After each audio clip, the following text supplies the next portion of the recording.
Hey guys, welcome back to my YouTube channel. Okhulumayo uLondeka Dlamini intombi yaseMphithi ngokuphithizela wedolobha. Welcome back to my channel. Ngibuyile sit down. So today we'll be speaking about money matters with uLondeka Dlamini. The psychology or the mindsets that I have with money. Ayukuthi ngiyachoma, but I am good with money.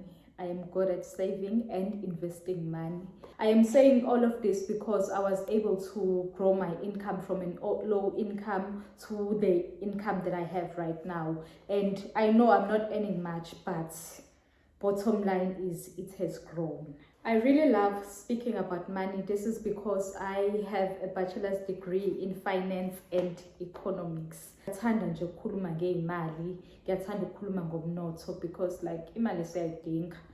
Money is one of those conversations that people find it hard to speak about, but we use money every day. Every time when the conversation is about money, people tend to get uncomfortable. Izwa leyo nto. Bayaqala nje abantu banyakaziseke when the conversation is about money, and at times we have to pretend as if imali asiyithandi. Yabo ukuze nje ube intombazane right eyamkelekile nasemphakathini, you have to act like no, mina imali angiyithandi. No, imali ayibalekile. Uthando olubalekile. Ayikho lapho, but first pretend as if imali asiyithandi, but imali siyayithanda and imali ibalekile. I got introduced to how money works at a very young age. Ekhaya, I was the one who was responsible for buying groceries. My father would give me money to buy groceries, monthly groceries at home. This is because I was living with my father and my brothers. My mom was working in Cape Town, so I was the only woman at home. So the responsibility of buying groceries at home was on me. Then Baba would give me 2,000 rand. Actually, he would give me a card lakhe and say the limit is 2,000 rand. And at that time, 2,000 rand umkhulu because I was in grade 7 and 8 lapho nje lo mnyaka. And at that time, 2,000 rand eShoprite besigcwalisa ama-trolley awu-2 for 2,000 rand. And then as ngisathenga igrocery inyanga zonke ekhaya, I will then notice ukuthi no man, towards month end or towards the next payday, kunokudla la okuphelayo, izinto ezifana njengomaqanda, cheese, rama, actually izinto nje zokuphatha i-lunchbox. I would notice ukuthi lezi zinto ziyashesha ukuphela. At times my parents would not have the money to refill lezi zinto, and I took it upon myself that let me not use or utilize this whole 2,000 rand that ubaba anginikeze wona last month. Let me just use 1,800 rand and then save 200 rand, so that when it is towards month end, I would then refill lezi zinto ezishodayo, or nikeze ubaba ngithi okay akaphathe lezi zinto. But into ke biyenzeka lapho to my father and say, Baba, I have this 200 rand. This money, this is the money I am borrowing you. I wouldn't say that.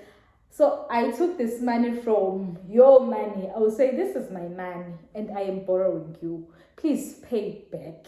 And we will always fight with my brothers when it comes to that, because they will be like, Aibo, wena unemali uthathaphi, wena unemali uthathaphi, because when I was sebenza, I'd be like, hayibo, mina ngizimali zami, ishoni ngiyayifuna le mali noma ngiyifuna. And babeyifuna bagcine beyithatha, and ubaba ubengibuyisela. Ngiqalela njalo ukuba nemali, ubaba ubengibuyisela imali iyami ebengimtsheleke yona engiyithathe kuyena. Yayizwa yaqala lapho ke lento yami yokuba nemali.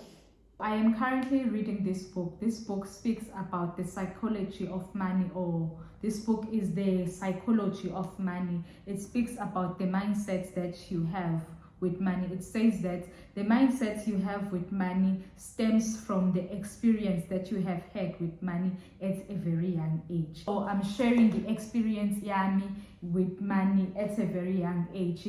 At that age, that is where I learned the art of not living above my means. I learned to live below my means because I was given 2,000 rand and then I had to utilize 1,800 rand, and I knew I had to save 200 rand so that I would be able to use it later. That is called emergency fund. And also, even when I was in university, I was getting imali from NSFAS and also getting imali from ubaba benginikeza imali. So I had two incomes, but I was able to live off one with the one income that I had. So I'm at 1.4. I was able to live off 1,400 rand, and any mali ngangisave nje ngangayisebenzisi nje yonke ukuthi bengigqokela nje Mr Price labantu bonke. Enye imali bengisave bengayisebenzisi nje yonke. So nje ever since ngangene university nje I've never been broke. Ngiyazi ukuthi okay, I do have imali ezongibackup every time. Angikhumbuli shame, angikhumbuli ngithi ngibroke, but ngiyazi ukuthi ina imali ezongibackup. I do have money ezosebenza as backup. So we come from families where we are not taught how to save and invest. The only thing that we are told is go to school, find work, and have money, like earn a salary. That's the only way of making money that we are taught. When it comes to savings and investment, abazali bethu nje abayingeni abakhulumi nje ngama savings, abakhulumi ngama investment. Or the only investment that like my parents have spoken to me about is like buying property. Abona when it comes to property, hayi bandla, the only investment nje abake bakhuluma ngayo property, buy property and masingcwabisane. Ungakhohlwa umasingcwabisane wendondo uyawukhokhela yini umasingcwabisane? Like umasingcwabisane very important. Okunye nokunye hayi bandla mase bethe nje khokhela umasingcwabisane and have property. Emva kwaloko ke hake sungathola umkhwenyana uthole nezingane. Investment is nani hayi abazali bethu abahlangani nalo, but sesiphila ekhathini lapho ukusebenza kuphela kungeneli, or the money that we get from our salary, it's not enough. The cost of living hayi bandla iyaskinya. Mina I have seen inflation, as I have shared ukuthi when I was in grade 7-8, we used 2,000 rand. We used 2,000 rand to buy a grocery, and grocery. And as years went by, guys, it became such, I don't know, I didn't like buying groceries at home. As isikhathi sihamba ukuthenga grocery ekhaya, like it was such a headache for me, because once again with my brothers we'll fight and say ayibo kungani ukuthi nokuthi ungathenganga yini ungakuphathanga ukuthi. Every month bengiqhamuka no plastic nama plastic bags alesa from inyanga edlule. Ukudla kuyabiza, izinto nje ziyabiza. Ngangiphathwa yikhanda because kwafanele ngithathe lokhu ngishiye lokhu ngithathe lokhu. So whenever mangiyothenga grocery, come back from buying groceries and ukuthi kunezinto zobhuti bami ezingekho, mase bayakhala once again ukuthi why njalo mangiyothenga izinto ezidliwa yimina zikhona zonke kodwa edliwa yibona azikho. Indaba like ngizoshaya edliwa ubani? Edliwa yimina? Hayibo ngeke vele ngishiye izinto ezidliwa yimina, ngizoshiya ezidliwa yibona. Okudingwa yimina kwahlale kukhona nyanga to nyanga. So I would be so frustrated when I had to buy groceries because ngiyayibona inflation, ngiyayibona cost of living ukuthi ayibo ingenzani.